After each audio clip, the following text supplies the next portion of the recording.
down now because I would just kill this guy. So this actually isn't bad. We've got a number of options. Okay, we didn't get anywhere. I can beat him with the Get-To Slinger. If he blocks, then I'm okay. If he doesn't block, I can ninjutsu the Get-To Slinger and replay it and kill his Basking Root Walla. Then the next turn, he can put a bunch of dudes. He can put the Bone Splitter and the Rancor on the stupid dude, but that's okay. Because that'll be a 5-2. I'll have Rager and Get-To Slinger back to block, so I should live. So that's what we're going to do. Again, he can't win here. Either he blocks with the lure guy. I guess that would be the best thing he could do. If he blocks with a guy who has lure on it, then he might just have enough damage to just get me with. But he did not do that. He's going to pay the price.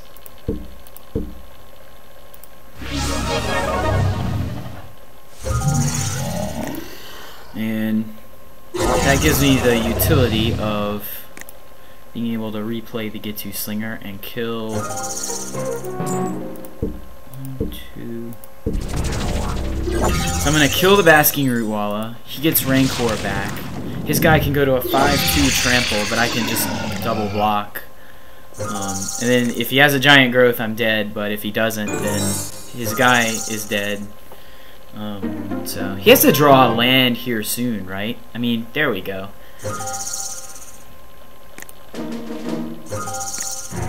He definitely should have cast that Rancor, because now I can get in with the Shinobi, and if he doesn't block, his guy just dies. So, like, he has to either block the Shinobi with his one last guy, or he gets mind rotted by the Shinobi, and that was a really bad play on his part. Maybe he's just given up.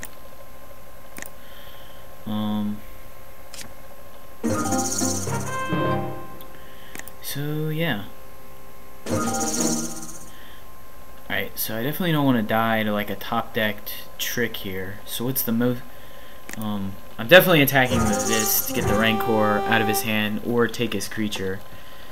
Let's say he takes, loses the Rancor, draws another Rancor, or Predator Strike would probably be the best thing he could draw. That would be a 6/5 with Trample. So I would need at least 4 power to block. But I'm going to play a Chittering Rats, so I can swing with 2.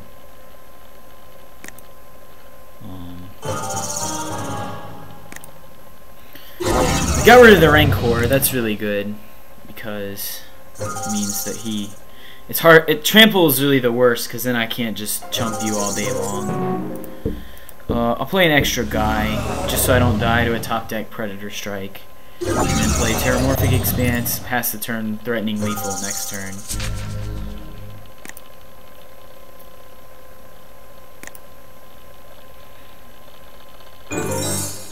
Interesting deck. I don't think I've seen this card ever. I didn't play a lot of Kamigawa when I was around, but that is definitely something to look out for, because if he can load up one of his guys, then... Alright, so there's absolutely no question that all 6 removal spells in the sideboard are coming in.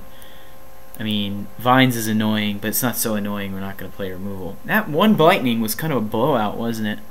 But I think we still cut it, especially on the draw. Shinobi, again, gets cut.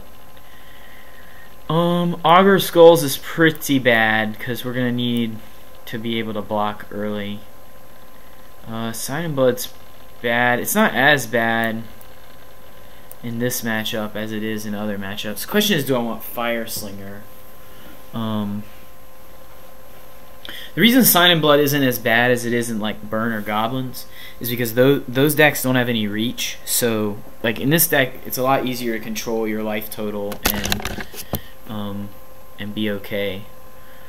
For instance, that game I knew exactly how much damage I could go down to, and I used it. We're gonna have a lot more removal, which kind of makes me want to not cut as many guys. Like Akiba Gang Shinobi, rebuying one of my guys could be really good. I guess I'll keep this Blightning. Sign of Blood's actually better than Blightning though. Or is it? No, I like Blightning a little better. takes away his tricks. I'm going to give this a try.